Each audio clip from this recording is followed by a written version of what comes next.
इस साल मध्य प्रदेश में होने वाले विधानसभा चुनाव में बीजेपी और कांग्रेस में से किसकी नैया पार लगेगी, इसकी तहकीकात करने पत्रिका की टीम मुरैना पहुंची। बीहड़ बंदूक और ठेठ खड़ी बोली। जी हाँ, ये पहचान है चंबल के मुरैना जिले। गजब की मिठास के लिए देश भर में मशहूर मुरैना जिले में इन दिनों चुनावी चर्चाएं जोरों पर है। मुरैना ही क्यों, पूरे प्रदेश में जहाँ पर भी चुनाव की बात निकलती है, मुरैना की बात जरूर होती है। इसकी वजह है इस बार जिले की दिमनी विधानसभा सीट से केंद्रीय मंत्री नरेंद्र सिंह तोमर का चुनावी मैदान में उतरना। एक तरफ जनता है जो सीधे मुद्दों की बात कर रही है, तो वहीं दूसरी तरफ पार्टियों के कार्यकर्ता और नेता जो अपनी अपनी जीत के दावे कर रहे हैं। तो चलिए जानते हैं जिले की सभी 6 विधानसभा सीटों पर इस बार ऐसे कौन से मुद्दे हैं और जनता के वो कौन से सवाल हैं जिन पर इन सीटों के प्रत्याशियों को खरा उतरना है। पत्रिका.com ने जब मुरैना जिले की चुनावी नब्ज टटोली तो पाया कि यहाँ हर सीट की तासीर अलग है। कहीं जातिगत फैक्टर है तो कहीं प्रत्याशियों का चेहरा ही जीत की गारंटी है। शुरुआत जिले की सबसे हॉट सीट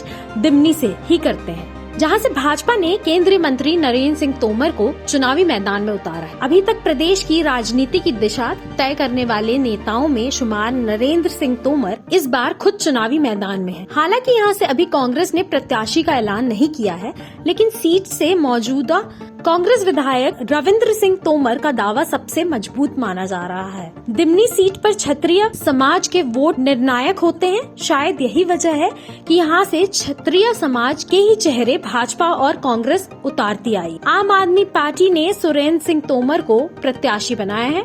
बसपा ने भी जाति कार्ड खेला है और कांग्रेस से आए पूर्व विधायक बलबीर सिंह दंडोतिया को चुनावी मैदान में उतारा। यानी साफ है कि जातिगत फैक्टर को देखते हुए सभी पार्टियों ने क्षत्रिय समाज से आने वाले प्रत्याशियों पर भरोसा जताया है। ऐसे में अब देखना दिलचस्प होगा कि चुनाव में जनता किसे जीत का ताज पहनाएगी।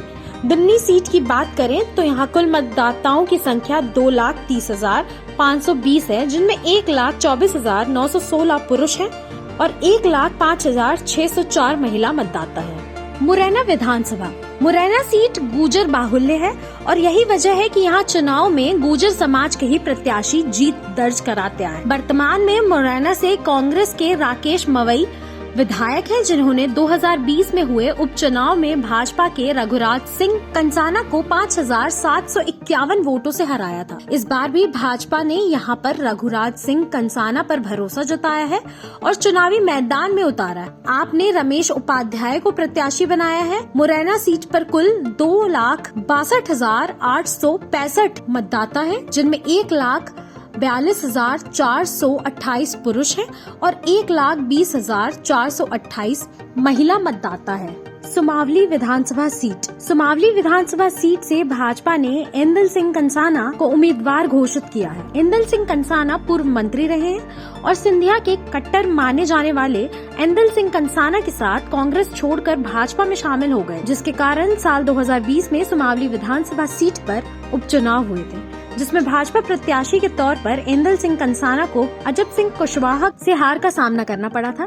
दिलचस्प बात यह है कि कभी कांग्रेस के विधायक रहे इंदल सिंह कंसाना विधानसभा चुनाव 2023 में भाजपा प्रत्याशी हैं और कभी भाजपा प्रत्याशी रहे अजब सिंह कुशवाहा अब कांग्रेस से इस सीट से विधायक हैं, जिनका दावा इस बार भी सुमावली सीट पर कांग्रेस के दावेदार के तौर पर बेहद मजबूत है। सुमावली विधानसभा सीट पर कुल 2,56,657 मतदाताएं हैं, जिनमें 1,40,160 पुरुष हैं और 1,16,296 महिला मतदाता है। सबलगढ़ विधानसभा सीट। कभी भाजपा का गढ़ रही सबलगढ़ विधानसभा सीट पर वर्तमान में कांग्रेस के बैजनाथ कुशवाहा विधायक है। पिछली बार जब यहाँ पर चुनाव हुए थे तो भाजपा प्रत्याशी सरला रावत तीसरे नंबर पर ही थी। दूसरे नंबर पर बसपा के लाल सिंह केवट थे। इस बार भी भाजपा ने दिवंगत नेता मेहरबान सिंह की बहू सरला रावत पर ही भरोसा जताया है। ऐसे में देखना है कि पिछली बार तीसरे नंबर पर आने वाली सरला क्या इस बार सबलगढ़ में सेंध लगा पाएंगी और कमल खिला पाएंगी।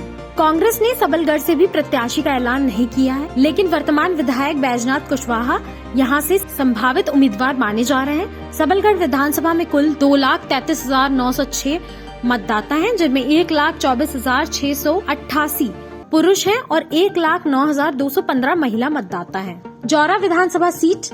जौरा विधानसभा सीट में अभी किसी भी पार्टी ने उम्मीदवार घोषित नहीं किए। जौरा सीट से वर्तमान में भाजपा के सूबेदार सिंह राजौदा विधायक हैं, जिन्हें पिछले चुनाव में कांग्रेस के पंकज उपाध्याय को 13,478 वोटों से हराया था। जौरा विधानसभा सीट पर 2,82,630 मतदाता हैं, जिनमें 1,10,080 पुरुष और 1,21,542 महिला मतदाता है। ये तो हुई मुरैना जिले की सभी विधानसभा सीटों की बात। तो चलिए अब आपको बताते हैं मुरैना जिले की जनता की समस्याएं। किसानों को फसलों का उचित दाम न मिलना, बेरोजगारी, उद्योग का अभाव, जर्जर सड़कें, सरकारी अस्पताल में डॉक्टर्स की कमी, हायर एजुकेशन के लिए संस्थान नहीं, सरकारी दफ्तरों में व्यापक भ्रष्टाचार से जनता परेशान, विकास के नाम पर वादे दावे बहुत हुए पर विकास नहीं, खाद की किल्लत से हर साल किसानों को परेशानी, चंबल नदी से बनाई हुई नहरों का खस्ता हाल हो। चुनाव की बिसात बिछ चुकी है। भाजपा के दिमनी से केंद्रीय मंत्री नरेंद्र सिंह तोमर को प्रत्याशी बनाकर सभी को चौंका दिया है। हर किसी की निगाहें इस सीट पर टिकी हुई हैं। चुनाव की बेला दिन ब दिन नजदीक आती जा रही है। ऐसे में अब देखना है कि जनता कमल का साथ देती है या फिर हाथ के साथ जाती है।